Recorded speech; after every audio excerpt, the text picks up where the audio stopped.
Bonjour et bienvenue tout le monde à Mishnah Yomi en français. Aujourd'hui, on fait le quatrième et si je veux aussi le cinquième Mishnah de le chapitre, le neuvième chapitre de Masechet Brachot. Ensuite, on va finir ce Masechet avant Shabbat, Kodesh si Dieu veut. Maintenant, on va discuter les situations que quelqu'un il faut prier pour Hachem, il aide dans les situations qui sont plus ou moins dangereuses et ça mérite une sorte de prière. On va voir ce qui se passe là. Hanichnas le karach, quelqu'un il rentre dans une nouvelle vie qui n'a pas été encore. Mitpalel shtaim, il priera deux fois. Achad bechnisato ve'achad b'yetziato. Il priera à l'entrée et il priera à la sortie pour que Hachem il le protège en rentrant de la ville. Et aussi, il va le prier en sortant en sortir, le remercier qu'il s'est sorti avec le shalom. Ben Azai Omer, Arba, Ben Azai dit non, il faut que tu pries quatre prières. Shtaim bechnisato, shtaim b'yetziato. Tu prieras deux en entrant et deux en sortant. Noten hoda de Shavar, et tu donnes du remercier à Hachem pour le bon qu'il t'a fait. Et tu vas aussi crier et suppliquer Hachem pour qu'il t'aidera encore dans le futur. Ça, hein, on voit, c'est un peu similaire à notre concept qu'on a aujourd'hui de les deux brachot qu'on fait. Tu fais là ta derrière quand tu es prêt d'aller vers un chemin, vers quelque part d'autre, tu fais une fête à derrière. Et ensuite, quand tu retournes et tout s'est bien se passer, tu diras à Hagomel, Hachem, il t'a protégé sur ton chemin.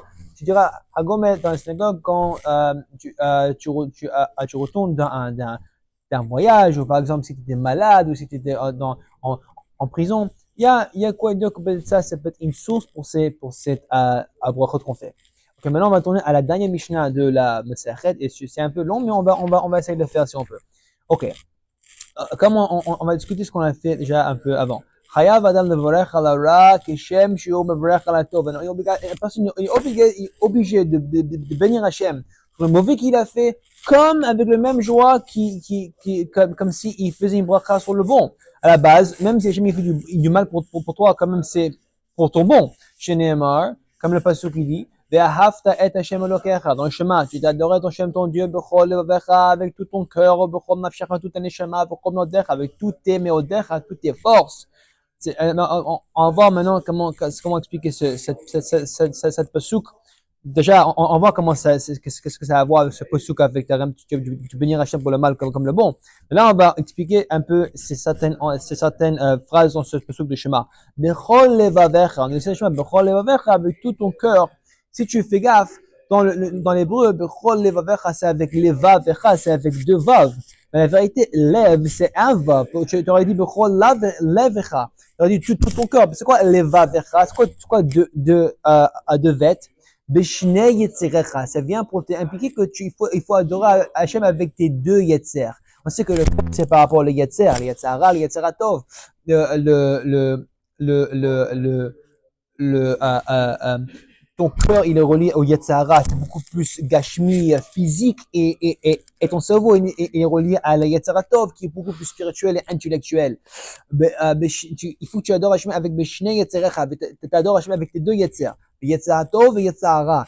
Par exemple, on peut pas vivre sans les deux. La vérité, même si le Yetzira Tov, c'est pour étudier la Torah, faire les mitzvot, Yetzira, on a besoin pourquoi? Pour faire tout n'importe quel truc qui est plus ou moins physique. D'avoir des enfants, pour travailler, pour manger. Il faut qu'on utilise les deux pour servir Hachem avec les deux.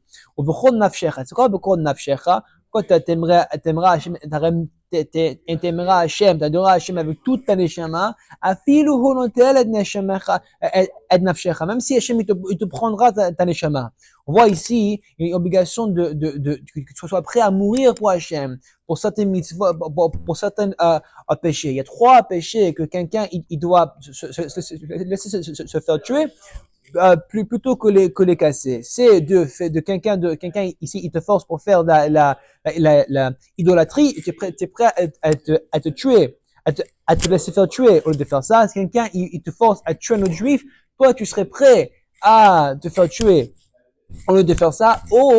C'est quelqu'un qui te force à faire quelque chose qui est arayot, des relations interdites, par exemple adultère, quelqu'un te force à te coucher avec une femme d'un autre, ou de coucher avec une sœur, par exemple, tu seras prêt à te faire tuer avant que tu te laisses faire ces péchés. ובכל מאודיך, maintenant on retourne בכל מאודיך. C'est quoi בכל מאודיך? ובכל ממונך. La vérité, c'est aussi avec tout ton argent, que tu seras prêt à perdre tout ton argent pour faire une mitzvah d'Hachem. Ok, maintenant on va expliquer une autre façon, peut-être ça peut nous aider proche à notre première question, c'est comment c'est quoi la connexion avec ce pasuk de Shema, avec l'obligation de bénir Hachem sur le mal, avec le même joie comme si tu bénissais Hachem sur le bon. Une autre explication de cette pasuk, Bechol Meodecha dans le Shema, בכל מידה ומידה שהוא מודד לך, הווי מודד לו במאוד. C'est quoi בכל מאודיך? C'est relié à le mot mida. Mida, c'est une mesure. Alors, avec chaque mesure et mesure qu'Hachem il te donne, tu le remercies. Genre, peu importe, que c'est par rapport à les cartes que Hachem il t'a donné. Peu importe si Hachem il t'a donné une mesure qui est mal et une mesure qui est bonne, tu vas le remercier. Tu vas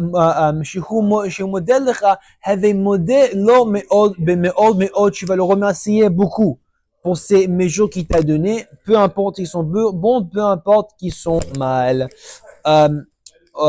Ok, là on va finir ensuite avec quelques instances de montrer le respect à Hachem par rapport à le Yira. Là, on vient de voir tout ça avec Hava. Il y a deux sortes de services d'Hachem. De l'adorer, la Hava, et de la peur de lui, de l'Yira. Là, on va voir comment on peut avoir peur d'Hachem par rapport à sa kavod. Lo yakel adam et rosho keneged shar mizrach. On n'a pas le droit de se rendre tête léger ou faire quelque chose qui est pas tellement respectueux devant la porte à côté l'est de le temple. Par exemple, aujourd'hui, si tu vas au côté de ça c'est le côté de la Maravi, de le western side. La vérité, si tu vas de l'autre côté, vers le côté où ils sont l'autre côté de la Harabait, ça, ce serait directement en face de le temple. Là-bas, c'est la porte de l'est ou de l'époque du temple, il rentrait là-bas. Par exemple, je te montre une photo. Genre, par exemple, si si le côté, il serait vraiment carrément directement derrière tout ça. Tu vois, ça, c'est vers le Eastern Gate, la porte qui est de l'est. Et en fait, tu es directement en face de le temple et directement en face de Kodesh Kodashim, où il y a le Aron Kodesh, il est dit comme moment, par exemple. On explique que t'as pas le droit de te mettre de faire tête léger, genre de faire par exemple de faire des blagues ou de mettre tout nu. C'est pas respectueux à Hachem. C'est comme si t'es comme tout à fait en face de Hachem. Avec t'as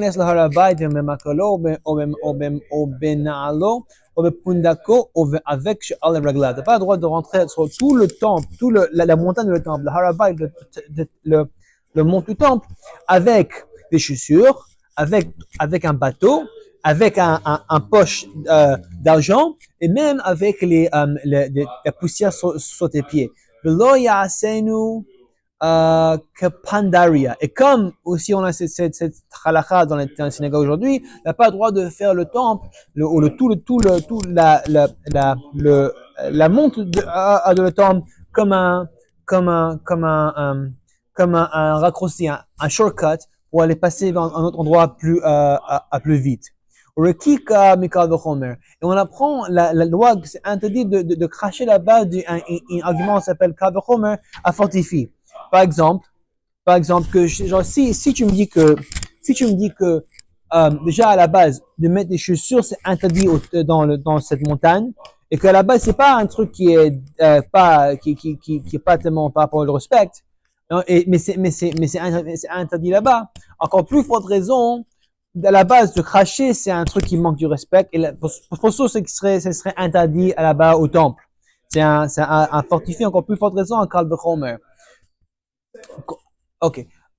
Kol chotmei brachot shayu b'mikdash hayu omrim. Dans le temple où il faisait le Shmona Esrei, il finissait chaque bracha avec comme une certaine façon. Kol chotmei brachot shayu b'mikdash hayu omrim min haolam. Chaque fois qu'il faisait une bracha, genre Baruch Ata Hashem, Elokei Israël min haolam. Il faisait une bracha et finissait comme ça. Mish kilkelu haminim, mais dès qu'après qu'il y avait des hérétiques, il y avait des apicorsim, qu'ils ont dit aux gens, ve'amru en olam elecha, qu'ils ont essayé de convaincre aux juifs, il n'y a pas d'olam haba, il n'y a pas de monde après ça, là, il n'y a que 7 mondes. Parce qu'il y a mina olam, de ce monde d'Hachem il est.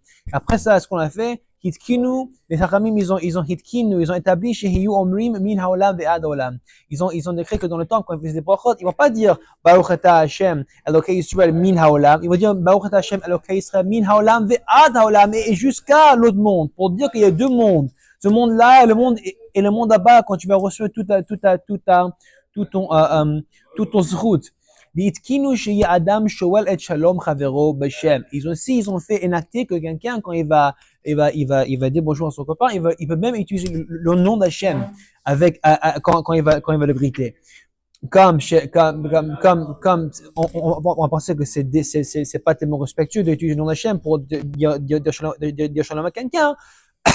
Quand même, ils ont laissé nous faire ça. Chez Neymar, quand le passage qui dit de Boaz, Boaz ba mi Beit Lechem, Boaz est bien de Beit Lechem, de Omer, le Ktorim, après il dit les Ktorim, les gens qui font la récolte, Hashem imachem, Hashem Israël avec vous.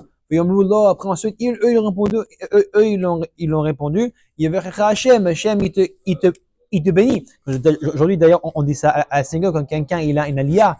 Souvent, avant qu'on dise le baruchou, quelqu'un il dit cette phrase Hashem Yimachem. Ensuite, la Sina répond Yevachecha Hashem. Comme exemple, ça c'est la source.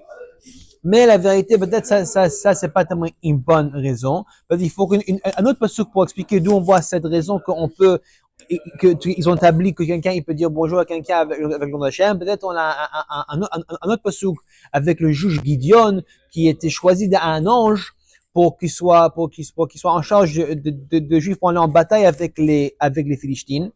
Veyomer Hashem imcha gibur achai. L'ange a dit Hashem il sera avec toi gibur achai, l'homme fort de valeur que t'es. Et c'est peut-être ça c'est notre raison. Mais la vérité c'est on va dire que peut-être ce serait mieux d'utiliser la première verse de Boaz. Parce que là, et c'est pas, parce que peut-être notre première assumption, c'est que Boaz, ce qu'il a fait, c'était pas tellement respectueux, c'est pas appropriate. Mais peut-être non. On a un pasuk pour dire que ce qu'il a fait, c'était bon. Pourquoi? Parce qu'on a un pasuk dans Mishlei qui explique. Yomer, al tavuz, ki zakna imecha. De ne pas la rendre honte parce que ta mère elle est vieille. C'est un peu ce qui nous apprend quand il y a des anciens de la vie, des anciens de le peuple, on n'a pas le droit de leur rendre honte. Et d'ailleurs, on doit respecter qu'ils disent, parce que sûrement ils ont une base valable pour qu'ils se basent pour leur action. Alors Boaz, vu qu'il dit Hashem, Hashem Yimachem, Hashem Israël avec vous, sûrement il a une source pour cet usage du nom d'Hachem en dire bonjour aux gens. Alors c'est quoi sa racine? Vayomer, c'est un peu ce qu'on Teilim. Et la sot la Hachem, iflu Toratecha. C'est un temps d'acter pour Hachem. Ils ont essayé de nullifier ta Torah. Et la vérité, c'est quoi? Rabbi Nathan Omer, c'est quoi ce pasuk Rabbi Nathan Omer? Iflu Toratecha, et la sot Hachem. Ils sont que les Rachamim, ils ont un droit des fois de casser les lois de la Torah, en nous laisser utiliser le nom d'Hachem pour dire bonjour aux gens, parce que c'est un temps d'acter pour Hachem. Parce que même des fois, on peut casser la Torah pour faire la volonté de Dieu. De Dieu. En ce cas-là, Hachem, il veut que les gens, ils ont shalom, ils ont des ahava, des achva, shalom, vereut entre les gens. En ce cas-là, ils ont en veut interdit d'utiliser le nom d'Hachem dans une situation comme ça. Et de dire que tu peux utiliser le nom d'Hachem pour pouvoir garner plus de shalom, plus de ahava entre les Juifs. Ok, salut, on a fini le Masechet Brachot. Si tu veux, on commence le prochain Masechet la semaine prochaine. Shabbat shalom à tout le monde.